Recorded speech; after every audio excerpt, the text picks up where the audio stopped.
98.9. Straight Talk with Bill Frady continues on News Talk 98.9 WORD, the voice of the Carolinas. ReOrg is coming up, and if you don't know what precinct you're in, text precinct to 1-800-905-0989, the Common Sense Retirement Planning text line. Joining me to talk about ReOrg is Mike Voden. Good afternoon, sir. Thanks for taking the time to join me. Good afternoon, Bill, and thank you for giving us this opportunity to talk about it. Yes, sir. So you run the biggest precinct. Which precinct is that?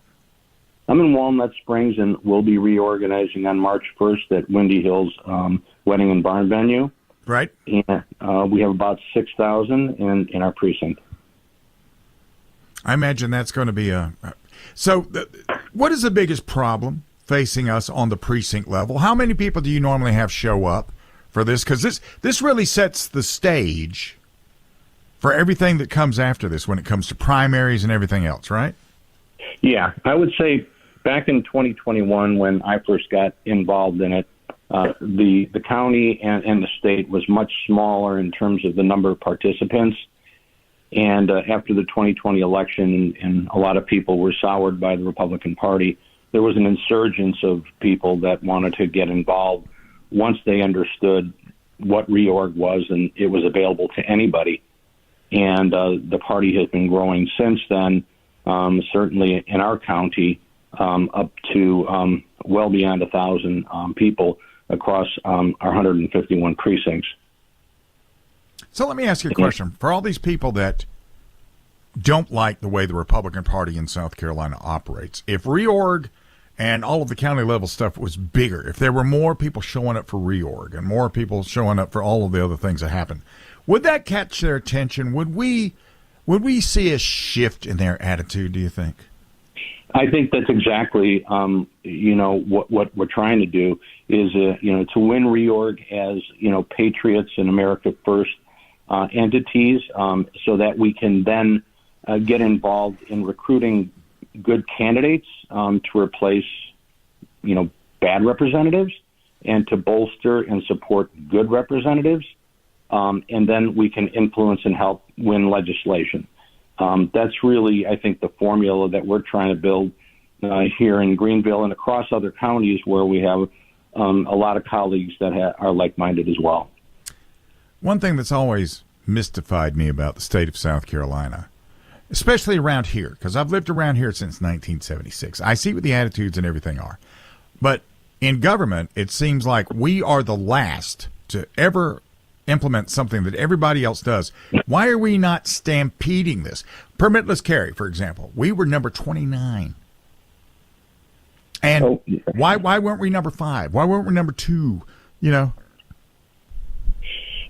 I think what you have is, and I think you saw this happen in Colorado, Arizona, other states where we're supposedly very strong red states, but our representation has been, for a lack of a better term, infiltrated with people that aren't truly that conservative, and they just don't do those things. They won't push it. So by getting people re-engaged in their own self-governance, Trump has given us a window, an opportunity to be able to do that.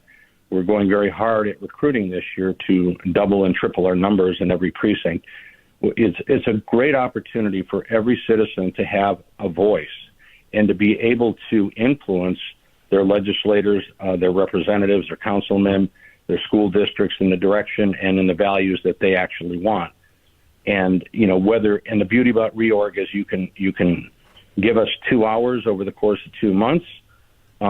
If you find that you really like this, there's so many different ways that you can engage, but you're also going to be informed better because our headquarters does a really good job of getting information out to people on what is happening in legislation, what's happening with their representatives, and engaging and getting support in the primaries for people. We only have 10 to 17% turnouts in our primaries in a state where basically if you win the primary as a Republican, you're probably going to win the general election. So the primary is incredibly important, and we really got to get those numbers up to, like you said, 50+%. See, that's when we'll have enough voice to be able to, you know what I'm saying? Well, I mean, the part where you're talking about where the one who wins the primary is is they're going to win the election just because most of the time they're running as Republican. Just to coin, for lack of a better phrase, a lot of these guys that run for office as Republicans, they seem like they're trans-political. Like they're Democrats, but they're identifying as a Republican today because they want to win. It's like the transgender thing where they're looking for a better opportunity. So they've decided to become trans-political and become a Republican. And are we not paying enough attention to these guys to where when they get elected, are we not watching them like they should? They need to be watched very closely, but nobody seems to do that. But I do think that is one of the roles the party can play, and it's one that we're trying to do. When you and I talked earlier about, you have to be feared to be respected in political circles. So you have to have enough of a voice that they're going to pay attention. If a legislator isn't worried about getting primaried out, then they're not going to be too concerned about what the constituents think. And quite frankly, by default, that's on us. We have a responsibility to wake up, to re-engage, to understand that the Constitution says that it's we the people that are supposed to govern. And that means if we're working with good legislators and supporting them, they'll do good things. If we have bad ones in there, they won't want our support, and then we can identify them and primary them out. It's not about punishment, but it's about evaluating these people, our representatives, and are they doing the right thing or the wrong thing? If they're doing it right, obviously they get the carrot. If they do the wrong thing, we're going to use the stick and try to get them replaced with someone that will do the right thing. I kind of think, when you talk about it not being punishment, I think in a lot of cases what a lot of people want is simply effective government. Yeah. Which means they're not having to really do a lot of things. Their job should be really fairly easy to do. But is South Carolina government, are they trying to be everything to everybody? Is that what they're trying to do?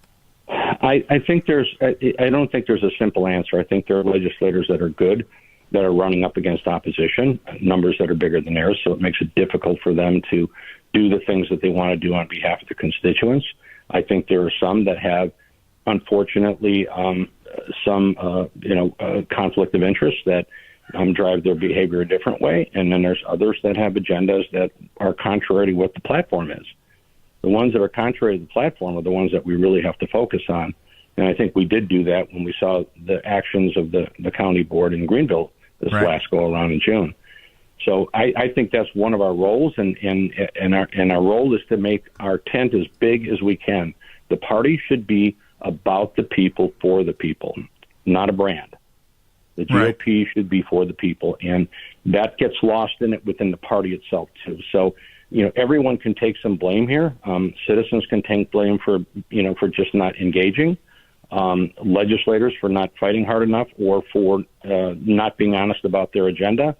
There's just a lot of reasons for that. But the more the people engage, and this is such a great platform for them to have a voice, to get better informed, and for us to build a bigger voter base. If we have a bigger voter base, we're really going to have a big megaphone. Real quick, tell everybody where your precinct meeting is going to be again, please. Oh, thank you. It will be, and yours too, Bill. Yep. It will be at the Windy Hill Event Barn on 2733 East Georgia Road in Simpsonville. And it will be at 10 a.m. on Saturday, March 1st. And we'll have a great guest speaker by the name of Bill Frady to kick off in the morning. Yep. And we'll have donuts and muffins and coffee for everybody. And we'll have 10 precincts, which because we're such a large county, we have 151 precincts, we've broken them into 12 zones. We happen to be zone 4, and so there will be a couple of hundred people at least at the event. It's a great opportunity just for people to also dialogue and get to know each other and just get us back to human contact instead of digital and phone and Zoom. Outstanding. Thank you for joining me today. We're going to be talking again as we move forward to that. Mike Voden.